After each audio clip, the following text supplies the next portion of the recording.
அப்படின்னா போய் கண்டக்டர்கிட்ட சொல்ல வேண்டியதானே, போலீஸ் ஸ்டேஷனில் சொல்ல வேண்டியதானே. அதை கொடுத்துட்டு என்ன இதில் பிடிச்சி செல்லில் பிடிச்சி ஏற்றி விடுறது. அந்த பொண்ணு மேலே எப்படி தற்கொலை தூண்டிய வழக்கு குறைந்தபட்சம் போடுவாங்க, எலக்ட்ரானிக் ட்ரெஸ்பாசிங் போடணும், சோசியல் மீடியா அத்துமீறல். வேணுக்குன்னு ரீல்ஸில் வியூஸ் போகணுங்கிற ஒரே காரணத்துக்காக இந்த பெண் எடுத்து ஒருத்தன் உயிரும் போயிட்டு இன்னைக்கு ரீல்ஸ் மோகத்தில் வந்து எங்கே எக்ஸ்ட்ரீம்டு போயிட்டான். ட்ரெயினில் பசங்க என்னென்னா பர்த்டே கேக் வெட்டி கத்தியால் கேக் வெட்டி ரீல்ஸ் போடுறான், பைக்கை மல்லாக்கு தூக்கி ரீல்ஸ் போடுறான், அப்பாவி சப்பாவி தலையை பிடிச்சி வெட்டி ரீல்ஸ் போடுறான்.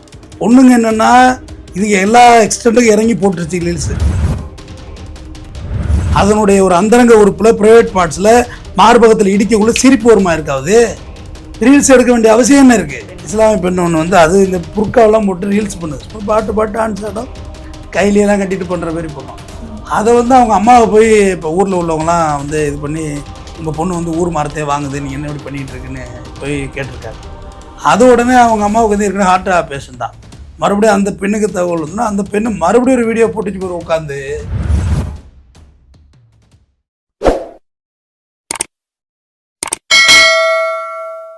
வணக்கம் சார். வணக்கம். ரீல்ஸ் மோகத்தில் பஸ்ஸில் போயிட்டுருக்க நம்ம தமிழ்நாட்டிலலாம் பார்த்துருப்போம். இந்த உரசல் அந்த மாதிரிலாம் நடந்துச்சுன்னா பஸ்ஸில் வந்து அது பெரிய பிரச்சனையாக மாறும். அதுக்கு பல கேஸ் இருக்குது. ஆனால் கேரளா மாநிலத்தில் பார்த்தீங்கன்னா ரீல்ஸ் மோகத்தில் ஒரு பொண்ணு இப்படியே வச்சு செல்ஃபி எடுத்துகிட்ருக்கு. அவர் பாட்டுக்கு நின்றுட்டுருக்காரு, பக்கத்தில் ஒரு பெரியவர். அவர் வந்து என்கிட்ட தப்பாக நடந்துக்கிட்டாரு, ஹராஸ்மெண்ட்டில் வந்து ஈடுபட்டார் அப்படின்ற மாதிரி போஸ்ட் பண்ணுது சார் அந்த பொண்ணு. ஆக்சுவலாக ஃபஸ்ட்டு நியூஸ் வெளியானது எப்படி வெளியானுச்சுன்னா, இவன் வந்து இப்போ லைஸாக உரச பார்த்தாரு, அதனால தான் எடுத்தாங்கன்னு சொல்லி அப்பயும் நான் இந்த பொண்ணுக்கு ஃபேவராக பேசலை, எது தான் பேசினேன். அப்படின்னா போய் கண்டக்டர்கிட்ட சொல்ல வேண்டியதானே, போலீஸ் ஸ்டேஷனில் சொல்ல வேண்டியதானே. அதை கொடுத்துட்டு என்ன இதில் பிடிச்சி செல்லில் பிடிச்சி ஏற்றி விடுறது. 40 வயசு தீபக், அவர் வந்து ஒரு துணி கடையில் மேலாளரை வேலை பார்த்துருக்காரு. அவர் இந்த கண்ணூர் போகிற பஸ்ஸில் நடந்தது தான் இந்த இன்சிடென்ட்டு. ஆக்சுவலாக இப்போ கேலிக்கட் போலீஸ் தான் எஃப்ஐஆர் போட்டிருக்காங்க. இந்த பொண்ணு மாட்ட தான் போதுன்னு வச்சுக்கலாம். இப்போ வந்து மரணம் விளைவிக்க வேண்டியது மரணம். அந்த இறந்தே போயிட்டார் தீபக், இறந்து போயிட்டார். ஃபேமிலி குடும்பத்தை முதல்ல இது சோசியல் மீடியாவில் ரிலீஸ் ஆகி வந்திருக்கு. சோசியல் மீடியாவில் ரிலீஸ் ஆகுது ஒரு வீடியோன்னா சம்மந்தப்பட்ட நான் ஒரு மணி நேரத்தில் நீங்கள் வந்தீங்கன்னா அதில் வந்துடுவீங்க. தமிழ் மொழியில் பேசுகிறதுல இந்த பாரு ஓமுஞ்சி வருது பாருன்னு சொல்லிவிடுவாங்க. அவ்வளோ பவர்ஃபுல்லானது சோசியல் மீடியா. ஸோ அதில் வந்திருக்கு, ஒரு சூசைட் பண்ணிட்டார். இப்போ கேஸ் போட்டிருக்காங்க. அந்த பொண்ணு மேலே எப்படி தற்கொலை தூண்டிய வழக்கு குறைந்தபட்சம் போடுவாங்க, எலக்ட்ரானிக் ட்ரெஸ்பாசிங் போடணும், சோசியல் மீடியா அத்துமீறல், மென்பொருள் அத்துமீறல். ஏன்னா அந்த பொண்ணே போய் தேடி அவர் பாட்டு நின்றுட்டு இருக்காரு. இந்த பொண்ணு ஃபர்ஸ்ட் எப்படி நான் இதை நினைச்சு அப்ரோச் பண்ணுன்னா, லேசான தொடுதல் இருந்திருக்கலாம் போல இருக்கு, அதனால இது வெளியிட்டு இருக்கு போல இருக்குன்னு. ஆனால் இது அப்படி இல்லை, இது ஏற்கனவே இந்த மாதிரி வேலையெல்லாம் பார்த்துருக்கு. தேடி போய் அவர் பாட்டு நின்றுட்டு இருக்காரு. இப்படி இதுவாகவே இப்போ வந்து கேமரா அப்படி தூக்கி இதுவாக தானே எடுக்குது. இந்த பொண்ணாவே சிரிக்குது. அது டச் ஆகும் போது அந்த இடத்துல ஒரு பெண்ணுனா கோவம் வரணும். இவன் பேட் டச் பண்றாங்க, கையை தட்டி விடலாம், சார் நவந்திரலுங்களா செருப்பை கட்டலாம், இல்லை கண்டக்டர் சொல்லலாம், பஸ் நிப்பாட்டுறது, எவ்வளோ வேலைகள் இருக்கு. ஹேர் பின் வச்சு குத்தி விடுறது, எவ்வளோ டெக்னிக் இருக்கு. வேணுக்குன்னு ரீல்ஸில் வியூஸ் போகணுங்கிற ஒரே காரணத்துக்காக இந்த பெண் எடுத்து ஒருத்தன் உயிரும் போயிட்டு இன்னைக்கு ரீல்ஸ் மோகத்தில் வந்து எங்கே எக்ஸ்ட்ரீம்டு போயிட்டான். ட்ரெயினில் வைக்கிறாம ஒருத்தன் ரீல்ஸ் மோகத்தில் கட்டையை வச்சுட்டு ஒளிஞ்சு நின்றுருக்கான். கடைசியாக போலீஸ் பார்த்தா ட்ரெயினில் ரீல்ஸ் மோகத்துக்கு எடுத்திருக்கான். ரயிலில் போன நான் ஒருத்தர் 4 பேர் சேர்ந்து ஒருத்தர் மண்டையை வெட்டி ரீல்ஸ் வெளியிடுறான். ரீல்ஸ் மோகத்தோட எக்ஸ்டெண்டு எங்கேயோ போயிட்டு அதாவது இந்த ப்ரீ வெட்டிங் ஷூட்டு, கல்யாணத்துக்கு முன்னாடி நடக்குதுல ஃபோட்டோ ஷூட்டில் முதலிரவு, அப்புறம் நடக்கிறது பேர் தான் முதலிரவு. ஃபோட்டோ ஷூட்லேயே முதலிரவு நடக்குது. ரயில்வே ட்ராக்லேருந்து எடுக்கிறான் வட மாநிலத்தில். ட்ரெயின் வந்து அங்கிட்டு ஓட முடியல, இங்கிட்டு ஓட முடியல. 2 பேரும் குதிக்கிறாங்க, பொண்ணு அப்படியே அந்த இதில் குதிக்கிறாங்க. பார்த்தா ட்ரெயினை அவர் ரிப்பாட்டி விட்டார். 2 பேரும் இறந்து போகிறாங்க. ரீல்ஸ் மோகம் எந்த அளவுக்கு போயிட்டு இருக்குன்னு பாருங்க மக்கள் மத்தியில். இப்போ பேருந்தில் பாலியல் சீண்டல் செய்கிறதா ரீல்ஸ் மோகம், பஸ் ஸ்டாண்டில் என்ன ஒருத்தன் பாலியல் தொந்தரவு பண்ணுறான்னு சொல்லி ரீல்ஸ் மோகம். நீங்கள் எது சொன்னாலும் கேட்க போகிறாங்க. இப்போ என்னன்னா அந்த பெண் சுதந்திரம், அதாவது பெண்களுக்கு எதிராக அந்த இத்தனை சட்டங்கள் இருக்கு, பெண்ணுங்களுக்கு ஒரு ஆபத்துனா காவல்துறை வந்து நிற்கும், சட்டம் நமக்கு ஆப்போசிட்டா இருக்காது, நமக்கு வந்து சப்போர்ட் பண்ணுன்ற அந்த ஒரு காரணத்தை வச்சுட்டு இந்த மாதிரி தப்புகள்லாம் வந்து பெண்கள் தொடர்ந்து ஈடுபட்டு இருக்காங்களா? ஏமா ரீல்ஸை வந்து பெரிய மிஸ்யூஸ் பண்ணுறது. பசங்க என்னென்னா பர்த்டே கேக் வெட்டி கத்தியால் கேக் வெட்டி ரீல்ஸ் போடுறான், பைக்கை மல்லாக்கு தூக்கி ரீல்ஸ் போடுறான், அப்பாவி சப்பாவி தலையை பிடிச்சி வெட்டி ரீல்ஸ் போடுறான். பொண்ணுங்க என்னென்னா இது எல்லா எக்ஸ்டெண்ட்டுக்கும் இறங்கி போட்டுருச்சு ரீல்ஸு. எந்த அளவுக்கு ஆடை இறக்க வியூஸ் அதிகரிச்சுது. ஆனால் இது ரொம்ப புதுசாக இருக்குமா? கேரளாவில் இருந்த அக்கிரமம் பரவாயில்ல, இப்போயாவது வெளியில் வெட்ட வெளிச்சத்துக்கு வந்துச்சு. ஏன்னா இப்போ பஸ் ஸ்டாண்டில் போய் என்னை ஒருத்தர் இதுமாதிரி யூடிசிங் பண்ணுறான்னு சொல்லி அவனை 4-5 பேர் தப்புன்னு அடித்தா அதை நீ வீடியோ எடுத்து போட்டால் ரீல்ஸ் தானே உனக்கு தேவை வியூவர்ஸு. நீ அப்ராணி சப்ராணி எப்படா மாட்டி விடுறது, ப்ராங்க் பண்ணுறோன்னு சொல்லிட்டு என்னென்னமோ ப்ராங்க் ஷோவே தப்பான ஷோன்னு நான் பேசணுமா? அது எப்படி ப்ராங்க் ஷோ சரியான ஷோவாக இருக்க முடியும்? ஒருத்தவங்களை துன்புறுத்தி அதில் வந்து நம்ம சந்தோஷப்படுறோம். இப்போ ரீல்ஸ் எடுத்துருந்தாங்க, எக்ஸ்கியூஸ் மீ நீங்கள் இன்னார் பொண்டாட்டி தானே அப்படின்னு. ஆமாங்கன்னு சொல்லி நீங்கள் தாங்க வேணும்னு சொல்லி ரேப் பண்ணுற மாதிரி எடுத்துகிட்டு ஐயோ எட பாவி என் வாழ்க்கையை கெடுத்துட்டிடாரு அந்த பொம்பளை சொல்கிற மாதிரியும். பயப்படாதீங்க, நாங்கள் உங்கள் பிறந்தநாளுக்கு சர்ப்ரைஸ் கொடுக்க வந்தோம். அங்கே பாரு உங்கள் கணவர் தான் எடுக்க சொன்னார், அவர் ஒரு காட்டுக்குள்ளேருந்து வர்றாரு.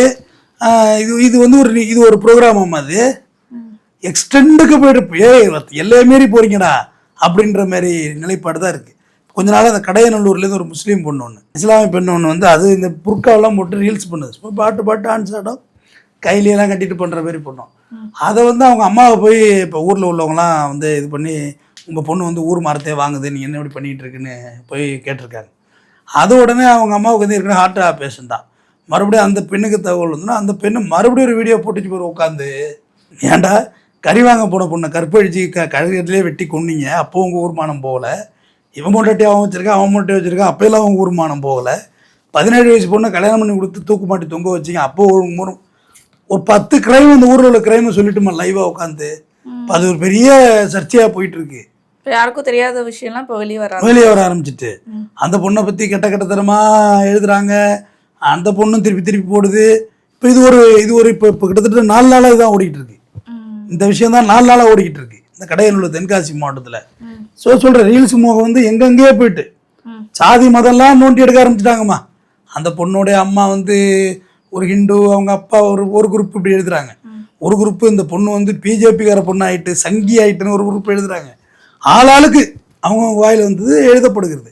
அப்போ இந்த ரீல்ஸ் முகம் எந்த லெவலுக்கு போயிட்டு இருக்குன்னு நீங்கள் பார்த்துட்டு இருக்கீங்க. அதான் இந்த ரீல்ஸ் முகத்தால் இப்போ ஒரு குடும்பமே வந்து கேள்விக்குரியாதானே ஆயிருக்கு. அந்த மனுஷன் எவ்வளோ நல்லவனா இருந்தால் போயிட்டு அந்த பேரை பொய்யான அந்த பழியை நம்ம சுமக்கக்கூடாதுன்னு உயிரவே விட்டுறாரு. என்ன பெரிய பழி சுமக்கிறது? ஆமாங்கணும். பருத்தி வீரன் சொல்லுவான்ல, நீ இப்போ உன்னை பார்த்தாலே தெரியுதுடா நீ அந்த முத்தம் கொடுத்துருப்பேன்னு. வந்து பெரிய மனுஷன்லாம் வந்திருக்காங்க, வந்து மாரியாத்த பொதுவாக முத்தம் கொடுக்கலன்னு சொல்கிறா அப்படின்னு சொல்லுவார். இருந்து சித்தப்பா சாப்பிட்டு வர்றேன் அப்படிம்பாங்க. டேய் என்னகிட்ட வாடா அப்படிம்பாருல, வந்து கருவாச்சி மாட்டி விடுது பாரு. இந்த பிள்ளை முத்தம் கொடுத்தியா இல்லை? இருங்க ஐயா, சின்ன பையன் மிரண்ட போகிறான் பாரு சரவணை. சித்தப்பா இவங்களுக்கு என்ன பையன்? ஆமாம் கொடுத்தேன். இப்போ என்ன ரொம்ப நல்லவன் கொடுத்தேன்னு சொல்லுவாங்கல்ல. எதுக்கு நம்ம சாகணும்? ஏன்னா அதில் தான் அவன் மானம் ஒட்டிக்கிட்டு இருக்கா. பசியோட பட்டினியோட கிடந்தப்போ உன் மானம் ஒருத்தன் ஜோறு போடல, நம்ம மானம் ஒட்டிக்கிட்டு இல்லை. நம்ம கிழிஞ்ச ஆடை போட்டுக்கிட்டு சுற்றிக்கிட்டு இருந்தோம், நல்ல துணிமணி இல்லாமல். அப்போ நம்ம மானம் ஒட்டிக்கிட்டு போகல. படிக்க காசு இல்லை, அதனால படிக்கலை, மானம் ஒட்டிட்டு போகல. இப்போ பெத்த அப்பா அத்தா பணத்தை எடுத்துக்கொண்டு அடக்கம் பண்ணுறதுக்கு காசு இல்லை, அப்போ உன் மானம் ஒட்டிட்டு போகல. இதில் தான் உன் மானத்தை அப்படியே ஒட்டிட்டு போகுதா? வயசுன்னு இருக்குல்ல, ஒரு பெத்த பொண்ணு வயசுல இருக்க பொண்ணு வந்து போலீஸ் ஸ்டேஷனில் கம்ப்ளைண்ட் கொடுக்க வேண்டியதானங்க. இந்த வீடியோவில் நான் யூடிசிங் பண்ணியிருக்கேன். அதுக்கு புலனாய்வு இருக்கிறாங்க, சைபர் கிரைம் இருக்கிறாங்க, எலக்ட்ரானிக் இந்த கேமராவில் ஒரு ஏஐயை பார்க்கறதுக்கு எல்லாம் ஆள் இருக்கிறாங்கல்ல. அதில் வச்சு நடவடிக்கை தானே எடுக்கணும். தற்கொலை பண்ணிக்கிறது எப்படி தீர்வாகும்? உலகத்தில் 1000 கற்பழி பண்ணுவோன்னே வெக்கமான எல்லாம் போயிட்டு இருக்காங்க கோர்ட்டுக்கும் கேஸுக்கான். இது நமக்கு என்ன, இதில் போய் என்ன கூட்டம்னா சில இது படத்தான் செய்யும், கை கால் படத்தான் செய்யும். அதுக்காண்டி போய் தற்கொலை பண்ணிக்கிறதா? அப்படி பார்த்தா அவரு தான் வந்து இந்த பொண்ணு மேலே வந்து கம்ப்ளைண்ட் கொடுத்துருக்கணும். இந்த பொண்ணு என்ன கம்ப்ளைண்ட் கொடுத்துருக்கணுமா?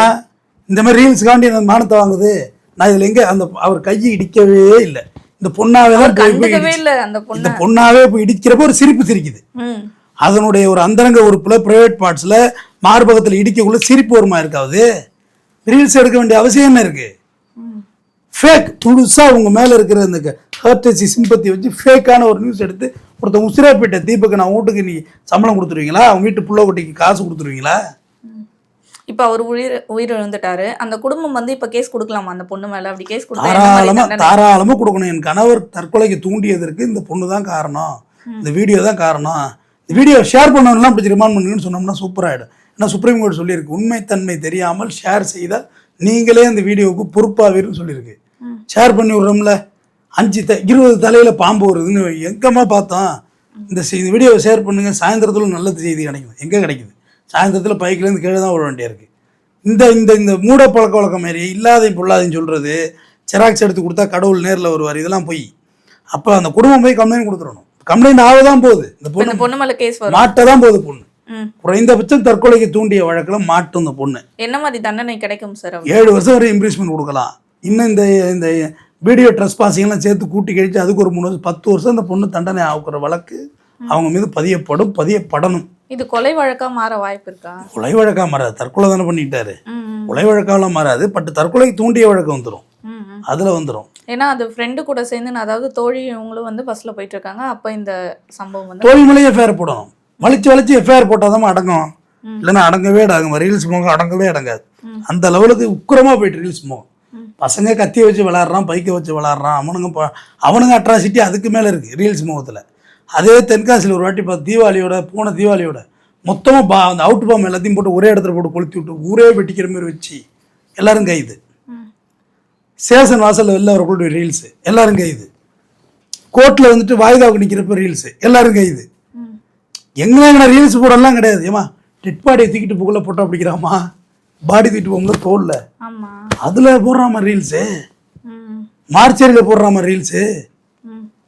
ரீல்ஸ் வந்து ரொம்ப மோசமான முகமா போய் டிக்டாக் விட்டு அந்த பொண்ணு இப்படி வச்சு எடுக்குது சார். எப்பயுமே நம்ம அந்த மாதிரி ஒரு வீடியோ எடுக்கணும்னா யாருக்கும் தெரியாம மறைமுகமா தானே எடுப்போம், மாட்டிடக்கூடாது அப்படின்னு. அதெல்லாம் அது கவலை. பப்ளிக்ல வச்சு எடுக்க அவர் ரொம்பக்கு வந்திருந்தாலும் அது வீடியோ வெளியே தான் இருக்கும். அவர் அந்த இடத்துல வந்து ஒரு பிரச்சனை கிரியேட் பண்ணணும்ன்ற அந்த மைண்டோட கிரியேட் பண்ணிருந்தா வீடியோ அதுவும் வெளியே வந்திருக்கும். இல்ல அவரை சேர்ந்து ஒரு 10 பேர் சேர்ந்து அடிக்கிறாங்கனால அது வீடியோ தானே. எல்லாமே ட்ரெண்ட் பண்றது தானம்மா. இப்போ அதுதான் நடந்திருக்கு முழுக்க.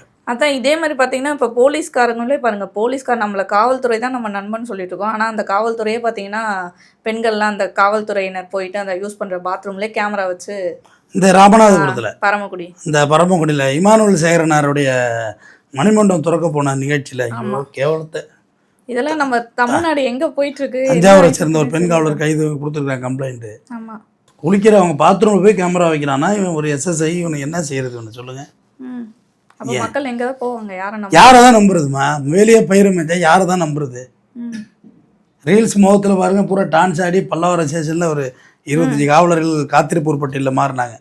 பட் அதை சஸ்பெண்ட் பண்ணணும் அப்படி இப்படின்னு பேச்சுவார்த்தை நடந்தப்போ இந்த நான் பொதுவாக ஒரு விஷயம் வந்துக்குன்னா கீழே கமெண்ட் பாக்ஸ் கொஞ்சம் பார்ப்போம். பொதுவான விஷயத்த பொதுமக்களோட மக்கள் நேரேஷன் ஏங்க ஒரு ஃபங்க்ஷன் நடத்துனாங்க, பொங்கல் பண்டிகை ஆடினாங்க, அதான் நடவடிக்கை எடுக்க வேண்டிய இடத்துல எடுக்க மாட்டாங்க, எங்க தேவையில்லையோ அங்க வந்து நடவடிக்கை எடுக்கிறாங்க. அமல்ராஜ் சார் தான் எடுத்தது, தாம்பரம் கமிஷனரு.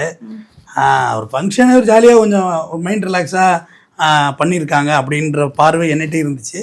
ஆனால் அது ஒரு காவல் நிலையம், ஒரு விசாரணைக்கு உட்படுத்தணும். கோர்ட்டில் எல்லாம் அண்ணா ஒத்துப்பீங்களா?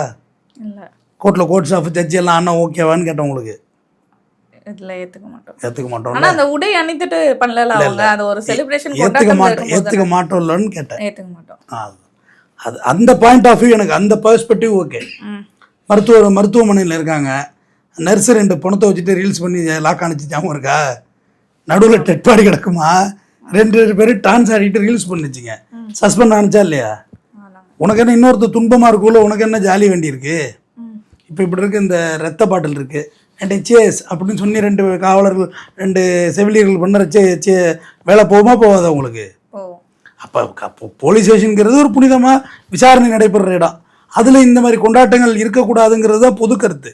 அவங்க எதோ விளையாட்டாக செஞ்சுட்டாங்க, ஒரு வார்னிங் கொடுத்து மறுபடியும் சேர்த்துக்கிறது தானே சரின்னு நான் கேட்குறேன். இல்லை, என்னோட பொது பார்வை, என்னோட பார்வை, சொந்த பார்வை சரிதான். ஆனால் கமெண்ட் பாக்ஸில் போய் பார்த்தேன், எல்லாரும் என்ன சொல்லியிருந்தாங்கன்னா, என்னப்பா ஒரு நாள் ஜாலியாக இருந்தால் இருந்துட்டு போட்டு இருக்கு, அது தப்பு இல்லை, யூனிஃபார்ம் இல்லை மஃப்டியில் தானே ஆடினாங்க அப்படிலாம் சொன்னாங்க.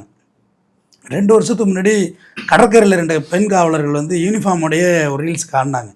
ஆனால் மன அழுத்தம் போக்குவதற்காக அவங்க ஆடினாங்க அப்படின்னு மகிழ்ச்சின்னு சொல்லி பயங்கர பாராட்டெல்லாம் பொது இடம் கடற்கரையில் ஆடினாங்க, பட் யூனிஃபார்மோட ஆடினாங்க. அதான் சார், அது வந்து பொது இடத்துல ஆனதால பெருசா தெரியல, போலீஸ் ஸ்டேஷன்ல. சோ அது வந்து சரியான பார்வையா இருக்க முடியாது. இப்ப ரீல்ஸ் மோகம் அந்த மாதிரி வந்துருச்சு. ஆனா இப்ப போலீஸே பாத்தீங்கன்னா இப்படி பண்ணிட்டாங்க. அந்த காலத்துல மணப்பொண்ணு வருதுன்னா மணப்பெண் தோழின்னு ஒருத்தர் இருப்பாங்க. அந்த பொண்ணு இப்படியே தலை குனிஞ்சிருக்கும், பக்கத்துல உள்ள தோழிக்கு வெள்ளம் அப்படி தூக்கி விடுறது. அப்புறம் கொஞ்ச நேரத்துல மணப்பெண் தொங்கிரும், மணப்பெண் தூக்கிடுறது. ஆண்டி தொங்கிருச்சு, ஆண்டி மறுபடியும் தூக்கி விடுறது. இதுதான் அப்போ ஒரு வேலையா இருந்தது. கர்ச்சீப், அப்போ கர்ச்சீப் வச்சிருந்தாலே பெரிய விஷயம். அப்போ பெண்கள்லாம் இப்போ கர்ச்சீப் இல்லாதவங்கள இப்போ கர்ச்சீப் வச்சிருந்தா அவங்க வந்து மாடர்ன் டீச்சர்னா அந்த காலத்தில் கூட ஒரு கூலிங் கிளாஸு, ஒரு ஸ்லீவ்லெஸ் ஜாக்கெட்டு, ஒரு கர்ச்சீஃபோடு வந்தால் தான் அவங்க டீச்சர். அப்போ ஒரு படம் இப்படி தான் எடுத்தாங்க. இப்போ அப்படி இல்லை, மணப்பெண் டான்ஸ் ஆடிக்கிட்டு வருது. மாரிமுத்து செத்து விட்டாரு நாடகம் நடிக்கிற, என்னமோ ஓய் அப்படின்னாருல, அவரும் செத்து விட்டார் வேற. இப்போ டான்ஸ் ஆடிக்கிட்டே வர்றாங்க. கல்ச்சரல் மாறுது இல்லை, எல்லாம் அட்வான்ஸ் டெக்னாலஜி போகுது. அப்போ மணவரையில் தான் பொண்ணையை பார்த்தது மாப்பிள்ளையை பார்த்தது. பெரிய ப்ரீ வெட்டிங் ஷூட்டுன்னு சொல்லிட்டு ஒரு 10 நாளுக்கு காணாம போயிடுறாங்க பொண்ணு மாப்பிள்ளை. பெருமையாக வேற சொல்கிறாங்க எங்கே ப்ரீ வெட்டிங் ஷூட் போயிருக்காங்க. அந்த கேமராமேன் தான் மனசில் என்னெல்லாம் வன்மம் இருக்கோ அவ்வளோவையும் தீர்த்துடுறாங்க அவங்கள வச்சு. அவனால அப்படி கட்டிப்பிடிங்க அப்படி இப்படி முத்த கொடுங்க. ஒருத்தன் ஏரியில் தூக்கிட்டு பொட்டாட்டியோட விழுந்தான் பாரு, இதுக்கு நீந்தவும் தெரியல, போட்டு அவனை போட்டு அம்மி அவன் செத்துற பார்த்தான், கொலைகேஜ் ஆயிரம் பார்த்தது. கல்யாணத்துக்கு முன்னாடி தலையை இருக்க வச்சுட பார்த்தாங்க. ஸோ இந்த ரீல்ஸ் மோகம் என்பது இன்னைக்கு ஒரு உயிரை பறிச்சுட்டு, இது உயிருக்கு ஒரு உயிரை மட்டுமா பறிச்சிருக்கு.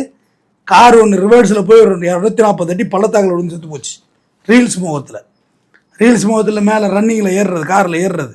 ரீல்ஸ் முகத்தில் ஒருத்தங்க இந்த பக்கத்துலேயே இருந்து ஸ்டேரிங்கை விட்டுட்டு லாரியால் வெளிப்பக்கம் வந்து மறுபடியும் உள்பக்கம் வந்து ஸ்டேரிங்கை பிடிக்கிறாங்க. எவந்தாலியாக இருக்கிறதுக்கு இந்த வேலை பார்க்குறது ரன்னிங்லம்மா. ஃப்ரண்ட்டில் கண்ணாடியில் ஏறி வந்து உள்ளே வந்து ஸ்டேரிங் வந்துட்டாப்புல ரன்னிங்லேயே. ரீல்ஸ் என்பது ஒரு டைம் பாஸ்க்காக வந்தது. இன்றைக்கி அது வந்து இன்னைக்கு கேரளாவில் வந்து அது செய்த ஒரு க்ரைம். அது அந்த பொண்ணு செஞ்சது ரீல்ஸ் இல்லை, க்ரைம், குற்றம், ஒரு உயிரை பறிச்சுட்டு அது மேலே உரிய நடவடிக்கை காவல்துறை எடுக்க வேண்டும். தொடர்ந்து பேசுவோம். நன்றி.